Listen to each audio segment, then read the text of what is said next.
નમસ્કાર દર્શક મિત્રો, ટાઈમ્સ ઓફ સંદેશ ન્યૂઝ ડિજિટલ પ્લેટફોર્મ પર આપનું હાર્દિક સ્વાગત છે। જોધલપીર મંદિર કુરાલ ખાતે જોધલપીર બાપાનો 766મો પ્રાગટ્ય દિન ચૈત્ર સુદ પૂનમે હોય ભાવિ ભક્તોનું કુરાલ ગામે ઘોડાપુર। આજરોજ તારીખ 12/4/2025 ને શનિવાર શ્રી જોધલપીર જન્મદિવસ ચૈત્ર સુદ પૂનમ જોધલપીર મંદિર કુરાલ ખાતે ઉજવવામાં આવ્યો, જેમાં મોટી સંખ્યામાં ભાવિભક્તોએ દર્શનનો તેમજ પ્રસાદીનો લાભ લીધો।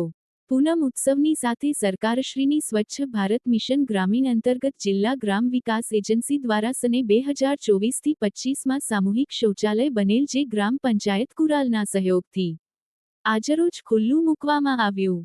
સદર લોકાર્પણ કાર્યક્રમમાં જિલ્લા પંચાયત સદસ્ય કમલેશભાઈ પરમાર, તાલુકા પંચાયત સદસ્ય શૈલેન્દ્રસિંહ વાઘેલા તેમજ કુરાલ ગ્રામ પંચાયતના વહીવટદાર શ્રી રાકેશભાઈ પરમાર, માજી સરપંચ શ્રી રાજેશભાઈ એસ પટેલ ખાસ હાજર રહ્યા। આજરોજ પ્રજાજનો માટે સામૂહિક શૌચાલય ખુલ્લું મૂકવામાં આવ્યું।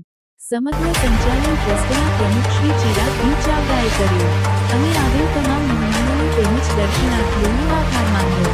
કંત્રી કલ્પેશભાઈ પટેલ।